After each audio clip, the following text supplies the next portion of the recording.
Hey, good evening. John again going for that Immaculate grid. You know the drill by now. Going for a low rarity score. That's what I try to do.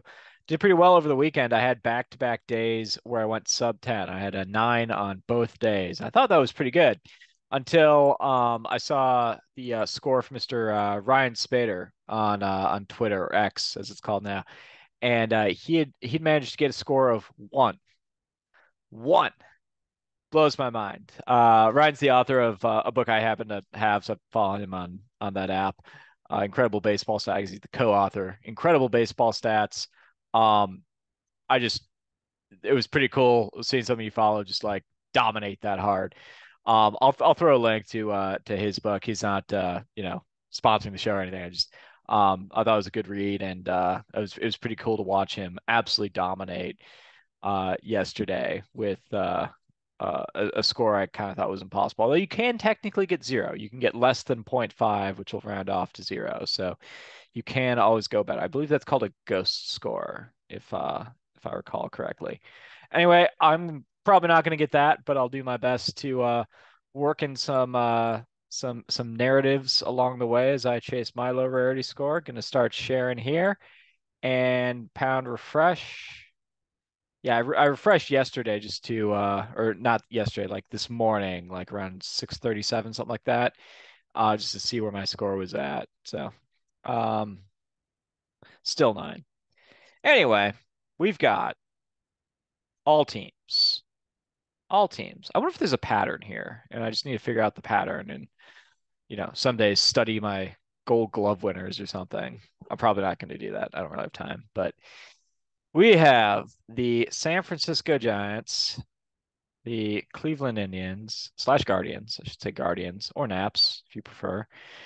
The St. Louis Cardinals. And up here we got the Texas Rangers slash Washington Senators, as well as the Detroit Tigers and the LA Dodgers.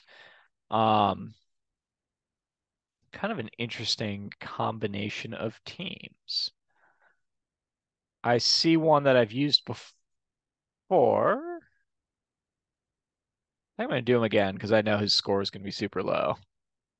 I'm just not going to forget him. So Germany Schaefer, he played one game with Cleveland, and as you might recall, I looked up just people who worked for the Tigers and the Cubs because they were both really old teams. I couldn't come up with anyone other than Javi Baez and Germany Schaefer. I thought, oh, cool name. Turns out not that notable a player, but he played 18 years though, which is pretty impressive. Anyway, I'm gonna select him. Takes 0.03%. Let's see. Rangers and Giants. Benji Molina will work. Oh, you know who will work? I think played for both teams in the same year. Oh, Daryl Hamilton will work. Daryl Hamilton I've used a few times and he's gotten me really good scores. So maybe I should just stick with Daryl Hamilton, but I think I'm actually going to go with the big cat. You know what? No, I'm not. I'll tell you why in a second. I'm going to go with Daryl Hamilton. Yeah, I'm gonna go Daryl Hamilton here. He works for both teams. He goes sub 1%, rocking that beautiful logo. I'm gonna go with the big cat down here. Andres Galarraga. My first year following Brewers when they were in the National League, 1998, Galarraga went to the Braves and absolutely raked that season. Hit over 40 home runs. He was a force, as he was in Denver and other places. But he also played about a season, maybe a half season with Texas. Like I say, I think he actually was traded from the Rangers to the Giants, and he also played a year in there with the Cardinals. So he goes sub 1%. So probably not gonna beat Ryan's score, but still pretty good. Um, how do we feel about Jerry Brown? He played for both these teams. So did Julio Franco, but I think Franco's at that kind of level, the Kenny Lofton, Ricky Henderson, Reggie Sanders type level where he gets a certain percent for existing. So let's try Jerry Brown. He takes 0.1%. All right, off to a really good start here. For Giants and Tigers, I'm thinking Darrell Evans. Um, Played with both teams in the, I think he was with the Braves and then the Giants in the late 70s, early 80s, and then over the Tigers. He was on that 84 Tigers team. So he might actually be a super, maybe not super high scoring one, but a somewhat high scoring one. Let's try it out. This will actually be curious. I mean, Darrell Evans hit, I think, around 400 career home runs. Great, great player, great career. Played over 20 years. Let's see how he does for this category. Oh, he does really well. Okay. All right. Lesson learned. I should have tried to think of someone better. Edgar Renteria might have been a better call. He'll also work down here. So Placido Polanco, who I think might do a little bit better. Um, let's try some Dodgers. Right. I'm gonna go Dick Allen over here. He definitely played with both teams.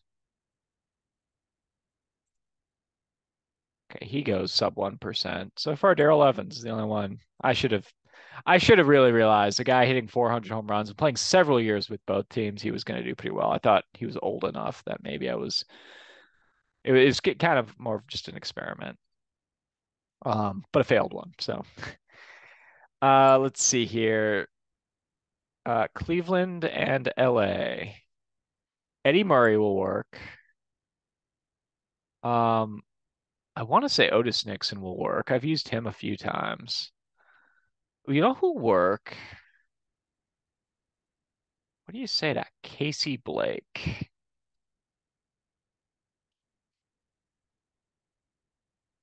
He's a sneaky, pretty good player. Takes 3%. Okay. Wonder how Murray would have done.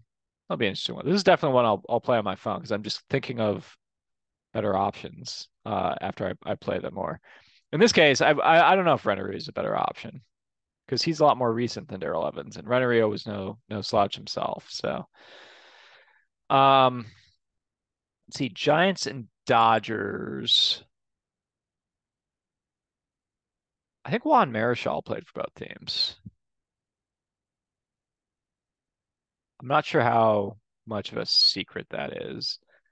Um, I'm trying to think of people who played with both the Brooklyn Dodgers and the LA Dodgers, or excuse me, the Brooklyn Dodgers and the San Francisco, or excuse me, Brooklyn Dodgers and New York Giants.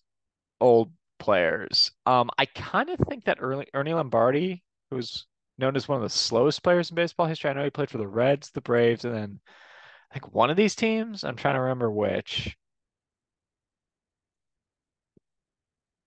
Not sure though.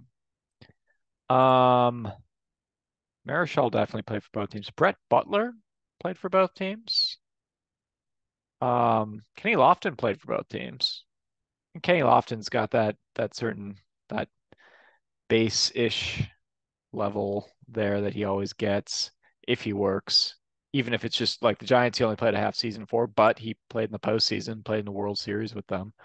I think played a single season with the Dodgers. Brett Butler played a few years for both teams. Jackie Robinson right there, was traded from the Brooklyn Dodgers to the Giants, but retired instead of showing up to play for the New York Giants. So I think the trade was voided. Um, Trying to think who's some other players from around that time.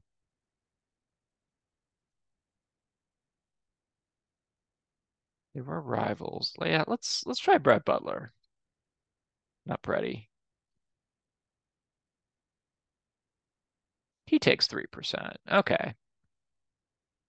So I had some really, really good ones, and then I mean 3%'s all right. I'm not hating on 3%, but that means like, hey, you probably picked the like seventh or so most obvious is probably what that means.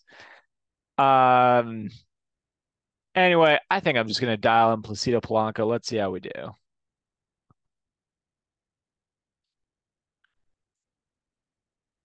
He gets 8%. Okay, so this is a rarity score of 27. That's pretty high for one that had so many options here.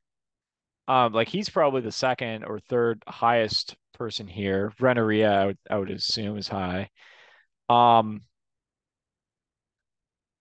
Interesting. This is after there's people get them all right, and then there's a very uniform distribution among the rest. Um, People struggle with the Tigers. So like Daryl Evans took 11% amongst 40% of people who got this one. Renneria also would have worked here.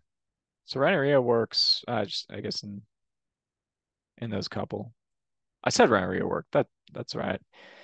Um, ooh, different Jose Batista. Rob Deere, that's a good one. Didn't know Eric Davis played for the Tigers.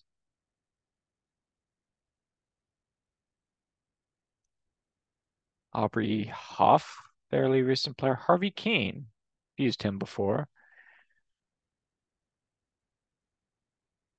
Matt Noakes, he's a sneaky silver slugger.